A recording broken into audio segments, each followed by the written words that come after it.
झरिया में संपन्न हुआ महाशिवरात्रि का मेला सालों से चलती आ रही है परंपरा। आपको बता दें कि बीते 8 मार्च को खैरलांजी जनपद पंचायत के अंतर्गत आने वाली ग्राम पंचायत झरिया में सदियों से आ रही परंपरा महाशिवरात्रि के पावन पर्व पर मेले का आयोजन किया गया। कई शतकों से ग्राम झरिया में महाशिवरात्रि के दिन मेले का आयोजन किया जाता है, जहां झरिया में पहाड़ी पर स्थित भगवान भोलेनाथ और माता पार्वती की प्रतिमा के दर्शन करने महाशिवरात्रि के दिन हजारों की संख्या में श्रद्धालु पहुंचते हैं। इस वर्ष भी महाशिवरात्रि के चलते मेले की तैयारियों का दौर लगभग सप्ताह पूर्व से ही प्रारंभ हो चुका था, जहां मेला स्थल में स्थित मंदिरों का रंगारोगन और साफ सफाई की गई।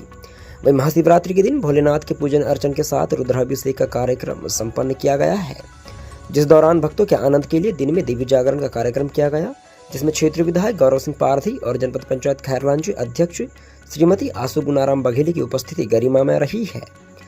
वहीं सदियों से चली आ रही मेले की परंपरा, मेले के इतिहास और आयोजन समिति के लिए गौरव पारधी ने जमकर तारीफ की और हमारे जीवन में परंपराओं के महत्व पर प्रकाश डाला। तो वहीं श्रीमती आशु गुनाराम बघेली ने भी मेले की गरिमा और श्रद्धालुओं की भगवान भोलेनाथ के प्रति आस्था को लेकर बातें कही है। महाशिवरात्रि के इस मेले में आसपास के क्षेत्र से हजारों की संख्या में श्रद्धालु भगवान भोलेनाथ का आशीर्वाद लेने पहुंचते हैं, जहां बिना सीढ़ियों के दुर्गम पहाड़ी रास्तों को पार कर सभी भोलेनाथ के दर्शन करते हैं। वहीं ग्रामीण अंचलों से ग्रामीणों द्वारा नंदी भी लाए गए। जानकारी अनुसार महाशिवरात्रि के दिन नंदी का दान भारतीय परंपराओं में प्राचीन समय से निहित है, जिसे श्रद्धालु अपनी मनोकामनाओं की पूर्ति से जोड़कर देखते हैं। वहीं कार्यक्रम के आखिर में रात्रि पहर में ग्राम के पूर्व सरपंच गुनाराम बघेले के आतिथ्य में ऑर्केस्ट्रा का आयोजन किया गया, जिसके बाद कार्यक्रम की समाप्ति की घोषणा की गई है। देखिए पूरी खबर। सभी मंचासीन अतिथियों को सत सत प्रणाम करता हूँ, आप सबका अभिनंदन करता हूँ। सामने बैठे जितने भगवान महादेव के भक्त लोग हैं, आप सबको मेरा सत सत प्रणाम है, आप सबसे बहुत बहुत अभिनंदन है। हर वर्ष की तरह मुझे भी आज महादेव के दर्शन करने शिवरात्रि के पावन अवसर पर आने का सौभाग्य मिला, और चूंकि इस क्षेत्र के जनप्रतिनिधि के तौर पे पहली बार मैं आया हूं, मुझे लगा कहीं ना कहीं कुछ छोटी मोटी कमियां हैं, उनको हमको दूर करना चाहिए। ये मेरा सौभाग्य है कि इस मेला प्रांगण में जो बिजली आई थी वो मेरे द्वारा ही लाई गई थी। ये मेरा सौभाग्य है कि जब पहली बार ये सीढ़ियां बनी तो सीमेंट मेरे द्वारा ही, उस समय गुनीराम भैया सरपंच होते थे, इनको उपलब्ध कराया गया था। और मैं समझता हूं कि इसके आगे की मेरी जिम्मेदारी है कि बची हुई सीढ़ियां भी हम बनाएंगे और इस मेला प्रांगण को मेले के लिए व्यवस्थित करने के लिए जो भी सुविधाएं चाहिए वो सारी सुविधाएं हम यहाँ पे उपलब्ध कराएंगे। और ये हम नहीं कराएंगे, ये प्रभु कराएंगे, हमारे माध्यम से कराएंगे, हमारा उसमें कोई लेना देना नहीं है, सब प्रभु की इच्छा से होता है। तो महादेव की इच्छा से अगले साल के पहले प्रयास करेंगे कि थोड़ी सीढ़ी और बढ़ जाए, हो सकेगे तो ऊपर तक की पूरी सीढ़ियां बनवाने का हम प्रयास करेंगे, नहीं हो तो कम से कम जितनी हो सकती है उतनी ऊपर तक जाएंगे।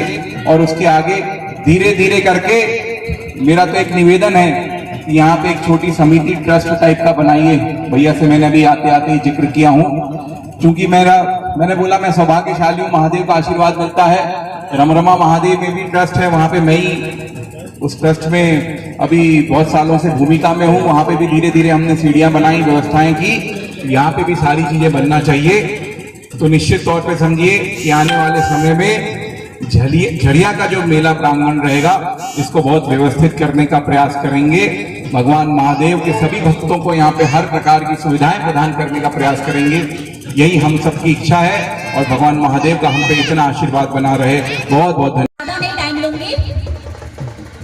जो भोलेनाथ है, भोलेनाथ तो है ही, लेकिन जब उनको गुस्सा आता है तो आपको पता है क्या होता है, प्रलय आता है। ऐसे ही भोलेनाथ को 2-3 चीजें हैं, मैं आपको बताना चाहती हूँ उसमें, कि नहीं चढ़ाई जाती, जिससे उनको क्रोध आता है। भोलेनाथ को कभी भी हल्दी नहीं चढ़ाया जाता है, कुमकुम नहीं चढ़ाया जाता है, तुलसी बहुत पवित्र है, उसके बावजूद भी तुलसी नहीं चढ़ाया जाता है। ये चीजों का आप ध्यान रखिए। मैं लड़कियों के लिए भी कुछ कहना चाहती हूँ। लड़कियां, जो कुंवारी लड़कियां होती है, वो कभी भी शिवलिंग को हाथ नहीं लगाना चाहिए, वो दूर से ही उसके दर्शन करना चाहिए। उससे पार्वती जी गुस्से में आती है। और काले वस्त्र पहन के शिव जी के पास जाना भी नहीं चाहिए।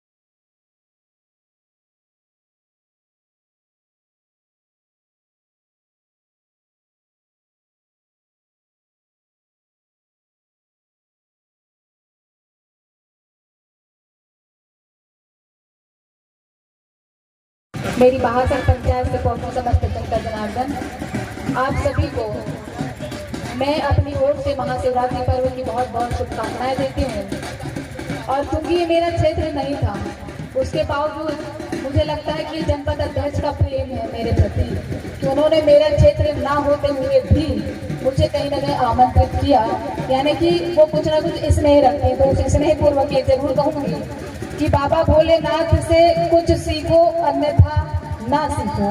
पर आप सबके लिए सिर्फ यही कहूँगी कि एक बार भोलेनाथ से आज के दिन सीख के जाइए कि बाबा को नीलकंठ महादेव कहा जाता है। और क्यों कहते हैं पता है? उनके गले में उनकी आदत है कि समाज उन्हें जितना भी भला बुरा जैसा भी हेय दृष्टि से कहता है या देखता था, या देवताओं के साथ जब भी कोई राक्षस चल करते थे, तो बाबा भोलेनाथ उस सारे बात रूपी विष को अपने गले में धारण करते थे। समाज के लिए सिर्फ बाबा भोलेनाथ से आज के दिन अगर कुछ सीखने की इच्छा है तो ये सीखें कि समाज आपको भला कहे बुरा कहे।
क्या नाम आपका?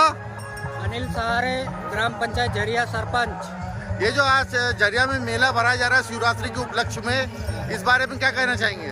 ये मेला पुरखों से बढ़ते आ रहा है, मतलब दादा से।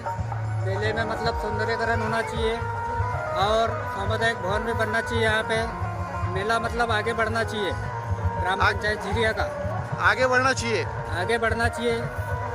मेले में लगभग कितनी जनसंख्या आती है? मेले में जनसंख्या फिर भी करीबन 5-10 हज़ार आ जाती है। 10,000 आ जाती है। मेले में क्या क्या कार्यक्रम है? मेले में कार्यक्रम भक्ति संगीत का कार्यक्रम दिन में रखा जाता है, नाइट में ऑर्केस्ट्रा रिमिक्स कार्यक्रम रखा जाता है, हवन पूजन का कार्यक्रम भी रखा जाता है।